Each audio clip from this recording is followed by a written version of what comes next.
Astor Pantaleón Piazzolla. A partir de él, hay un antes y un después en la evolución del tango. Su extraordinaria innovación estética, su polémica personalidad y su arrolladora capacidad creadora generan una verdadera revolución.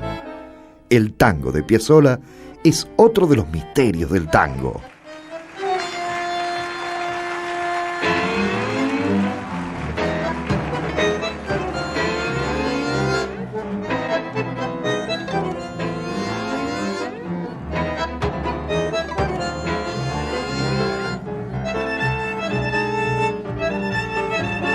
Nada es convencional en la historia de Piazzolla. Nace en la ciudad balnearia de Mar del Plata, pero desde los 4 años pasa su infancia en Nueva York. Para entender a Astor, para comprender un poco su música, para acercarse a él, es clave New York, porque el chico no se educa o no crece con el idioma español, el chico crece hablando inglés. Astor vive en la parte más brava de Manhattan, ¿no? En lo que era la pequeña Italia. Su padre, Nonino, un hombre aficionado a la música y sobre todo al tango, le regala a Astor su primer bandoneón. ¿Quién en Nueva York le podía enseñar tango? Entonces aprendía música clásica, aprendía Bach, que era Beethoven, que era un Chopin. Hoy en día es raro ver un bandoneón en New York, imaginemos hace más de 50 años. En 1935, Astor, todavía adolescente, tiene un encuentro con Carlos Gardel y participa en una breve escena de una de las míticas películas del cantor. La tragedia de Medellín, no sé, hay muchas versiones con respecto a eso. Lo único que puedo decir es que yo estaba muy cerca de él porque 2 semanas antes de morirse Gardel, yo recibía un telegrama en Nueva York donde él me ofrecía acompañarlo en la gira. Por suerte, no lo hice por un problema de familia. 2 años más tarde, Piazzolla regresa a la Argentina y empieza su carrera como músico profesional. En 1939 ingresa en la agrupación de Aníbal Troilo, tal vez la orquesta típica más importante en la historia del tango. Allí, todavía con limitaciones, intenta demostrar sus ideas renovadoras. Él estudiaba y aplicaba los conocimientos. Quería saber cómo sonaba, todo eso que había en los arreglos. Entonces, claro, cuando le dijo a Troilo, yo le hago los arreglos. Bueno, a ver, pibe, acero. Y dice, pero ahí me estás convirtiendo la orquesta en una orquesta sinfónica, eso no puede ser. Claro, Astor incluyó el cello en la orquesta de Troilo. En 1944, Piazzolla pasa a ser el director musical del cantor Francisco Fiorentino. Hola, viejo. Te habla Piazzolla. A la 1 en la primera entrada te estrenamos el tango. Atento, buena suerte, ¿eh?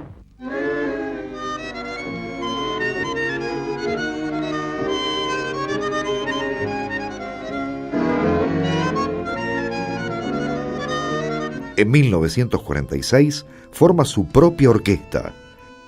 Astor ya es reconocido en el mundo del tango, pero no se resigna a postergar sus inquietudes musicales académicas.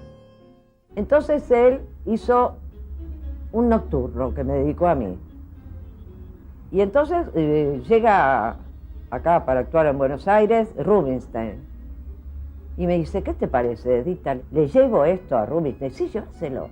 Se fue. Y me dice, vos sabés que me atendió Rubinstein con una servilleta al cuello, estaba comiendo. ¿Qué tipo macanudo me hizo pasar? Me dice, ¿qué lo trae por acá? Y yo escribo así, lo miró y dice, tiene condiciones, un momentito. Entonces llamó a Juan José Castro, Rubinstein. Juan José Castro no daba clases, entonces le recomendó a Alberto Ginastera. Y Alberto Ginastera lo tomó. 1954 es un año clave en la vida de Piazzolla. Atrapado por la dicotomía entre tango y música culta, Astor viaja a París para estudiar con la célebre Nadia Boulanger. Tenía mucha vergüenza de seguir tocando tangos porque me consideraba ya un compositor de música sinfónica. Entonces no quería tocar tangos. Y Nadia Boulanger fue la mujer, yo digo siempre que fue como una segunda madre para mí. Toqué un pedazo de una música mía, de un tango mío, y ella me dijo, esto sí que es Astor Piazzolla. Al estar Astor ahí estudiando con Nadia Boulanger, era muy común pequeñas formaciones que hicieran un tipo de música, yo no diría experimental, sino progresiva dentro de los géneros populares. Había estado impactado por la música que hacía Jerry Mulligan con un conjunto en París, donde todos los músicos se divertían y había mucho swing en el escenario. Y dijo, esto no es como los músicos de tango, que lo hacen de una forma tan solemne que parece que estuvieran en un entierro. Con estas influencias, regresa a Buenos Aires en 1956 y funda un revolucionario grupo, el Octeto Buenos Aires. En el Octeto tocan Leopoldo Federico, Enrique Mario Franchini, Atilio Stampone, Hugo Barali y Horacio Malvicino. Nunca se había visto en esa época partituras que tenían 7, 8, 9, 10 hojas que eran enormes, de larga así, que había que poner 2 atriles para colocarlas. Y eran partituras que había que llevárselas a la casa para estudiarlas, por lo menos una semanita, 10 días para ablandarla bien y después recién empezar a ensayar.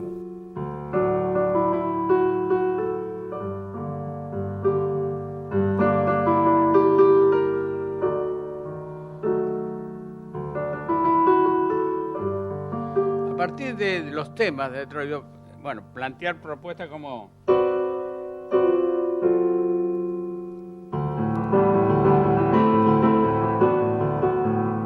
Yo hacía este solo.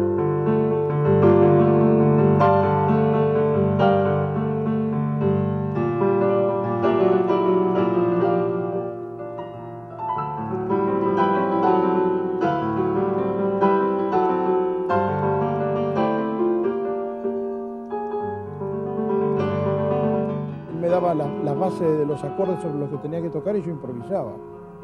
Tratando siempre, inclusive, de dispararle un poco a la frase jazzística de la improvisación y tratar de improvisar en la rítmica que él usaba, que era ese 3-3-2, ese típico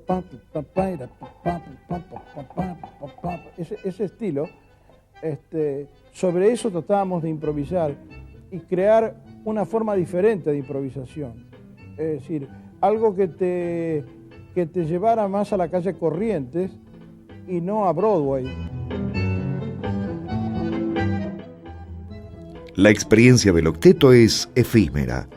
Dejando un mar de polémicas en Buenos Aires, Piazzolla viaja nuevamente a Nueva York en 1958 y empieza a explorar en la mistura entre el tango y el jazz. Cuando se lo vincula a Piazzolla con el jazz, no habría que vincularlo por un parentesco técnico, sino por cierta atmósfera, cierto temperamento que quiso conservar de esos músicos que había visto improvisar y que le transmitían tanta calentura.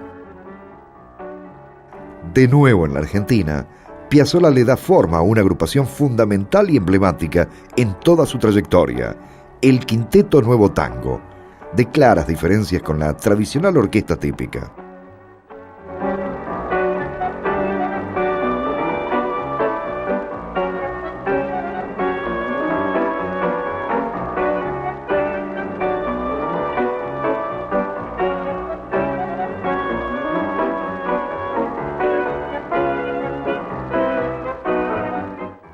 No se comportaba como una masa de instrumentos que aumentaba la sonoridad en todo caso, digamos la tradicional fila de bandoneones o la fila de cuerdas de una orquesta típica, sino que los integrantes eran todos solistas y esta situación le daba al quinteto una posibilidad como de música de cámara.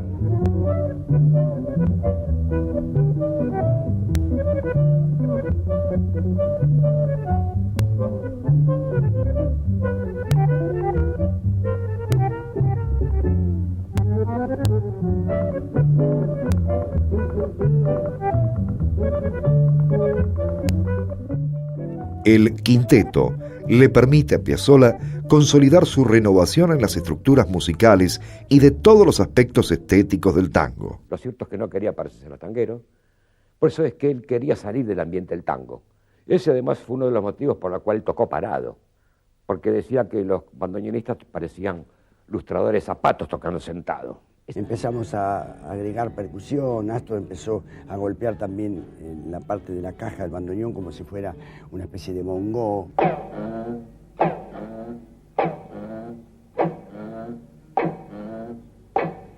Y nosotros también fuimos agregando algunos golpecitos. Yo empecé a agregar un poquito con el anillo, que yo en broma digo tiene que ser para violinistas casados. Y bueno, y eso también aquí detrás, que esto ya se usaba, que se le pone chicharra. No, más disonante. Más disonante, a ver vos, Quicho, ¿qué te vamos a hacer? A ver cómo... No, más agudo. Sí, pero más. Buenos Aires, sin embargo, le era esquiva. La consagración internacional parecía en cambio más cercana.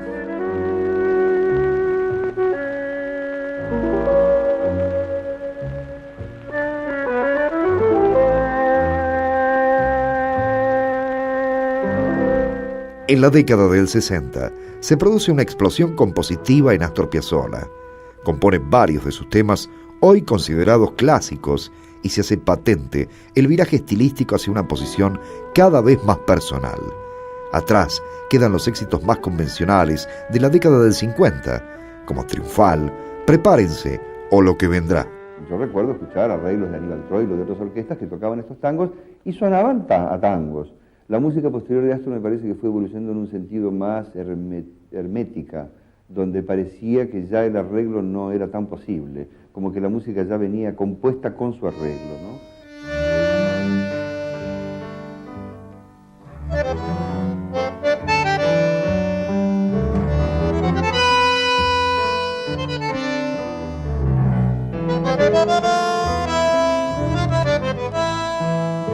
Dolorido por la muerte de su padre, Astor compone Adiós Nonino, un conmovedor tema que con el tiempo se convertirá en un hito.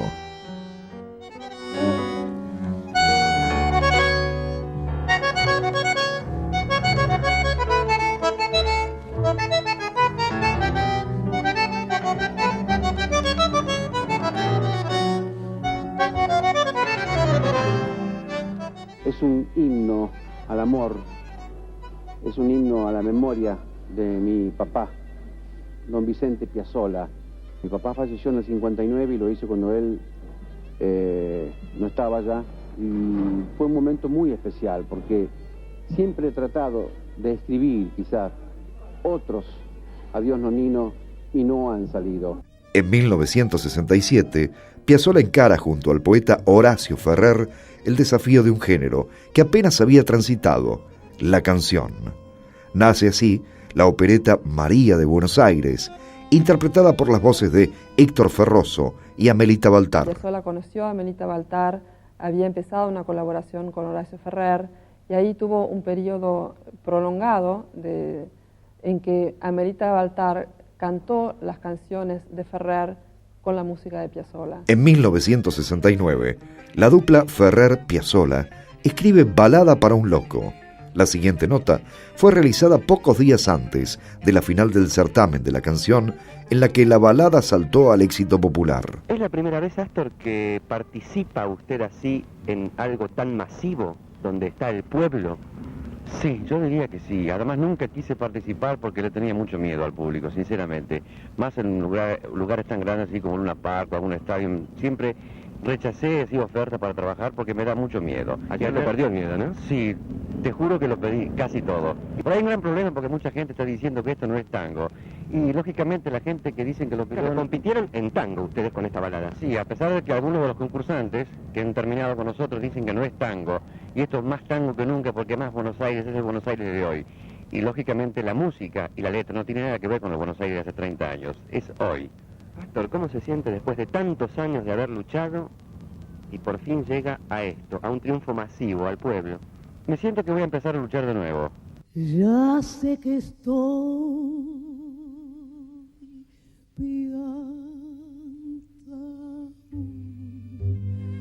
piantao, ¿no ves que va la luna rodando por Callao? Que un corso de astronautas y niños con un vals me baila alrededor. baila, vení, volá. Ya sé que estoy piantao, piantao, piantao. Yo miro a Buenos Aires, el nido de un gorrión, y a vos te vi tan triste, vení, volá, sentí el loco berretín que tengo. A comienzos de la década del 70, Piazzolla abandona el quinteto y funda el Conjunto 9. El noneto ha sido probablemente uno de los puntos más altos de Piazzolla. Penosamente es muy corto, digamos, en la proporción de la duración que tiene el noneto con lo que produce es realmente casi inversamente proporcional. En tan poco tiempo produce una música muy importante para Piazzolla. 1973. Disuelve el Conjunto 9 y encara la conquista definitiva del mundo. Astor viaja a Italia. Te vas a Italia a llevar tu música, a llevar la música de Argentina, porque nosotros entendemos que nos representás en el exterior. Bueno, eso es mi gran orgullo como argentino, de poder hacer las cosas que hice toda mi vida y poder llevarlas más que nada al viejo mundo. Poco después, Piazzolla redobla la apuesta. Con un grupo de músicos jóvenes, funda un octeto electrónico y rompe con esto todos los moldes conocidos.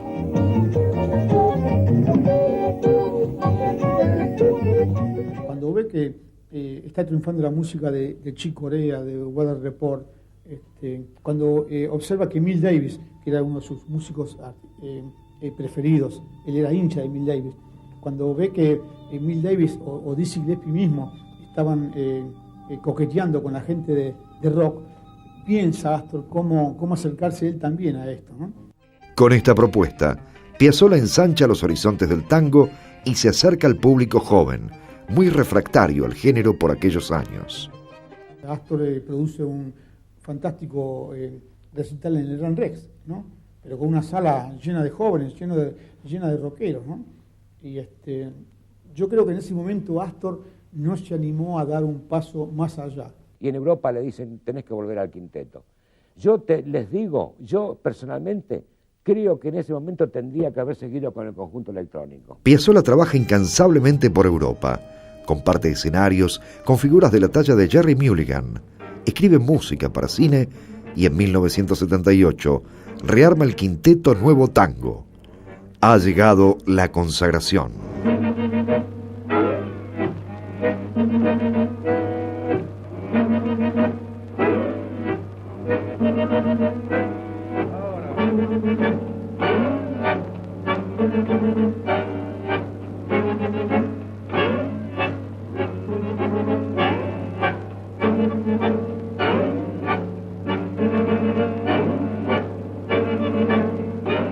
El sonido del grupo estaba dado específicamente por su forma de escribir y él conocía cómo funcionaba el grupo, y una cosa que conocía muy bien, él sabía hasta qué punto daba cada uno de los instrumentistas que tenía. Así que los exigía no al 90%, los exigía al 99.99%. 1986. En medio de una agitada agenda de conciertos, el quinteto de Piazzolla participa del Festival de Jazz de Montreal, junto al vibrafonista Gary Barton. I first met Astor in 1965 when I was very young and I came to Buenos Aires to play with Stan Getz, and the other group sharing the performances was Piazzolla's band, and it was the first time I'd heard tango music. In fact, I thought all tango music was like that at that first moment, and but I found it amazing, and I became a fan of his music. I took many records back to the States with me, and never thought that I would have any more contact with him. La actividad de Piazzolla es intensa en los 80. Su trabajo le abre al tango un horizonte inmenso de expansión. Sus nuevas obras, ahora de inspiración clásica, acercan insólitamente al tango con la música sinfónica.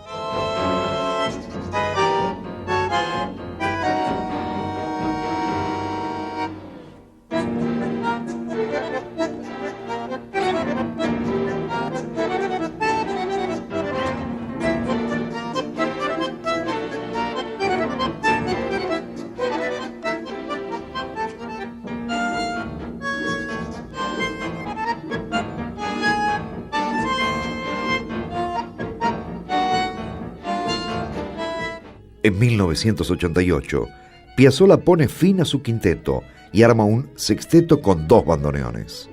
Él decía que buscaba una exploración sobre la negrura del tango, rebuscando en eso algo de aquellos dúos de bandoneones de Lawrence y Mafia, hacer una suerte de exploración del responso de la negrura del tango con esta tímbrica tan densa, sin violín, y profundizando esta zona.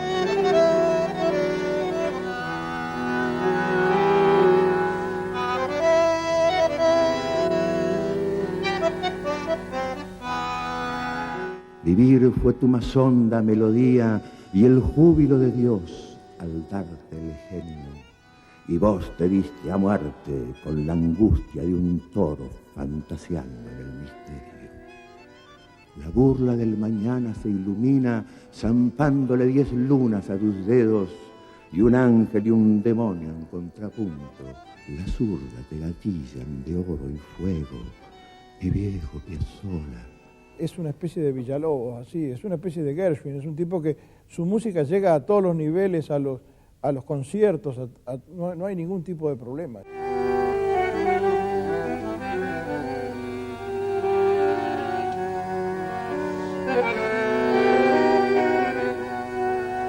No hay manera de encasillar la música de Piazzolla. Usted va a una disquería y dice, ¿dónde lo tienen a Piazzolla? ¿En clásicos o popular? Y no, popular. ¿Y por qué popular? No es popular, tampoco es clásico. Yo creo que Piazzolla ha creado, la música de Piazzolla hay que hacerle ahí una batea para él solo, porque no tiene comparación.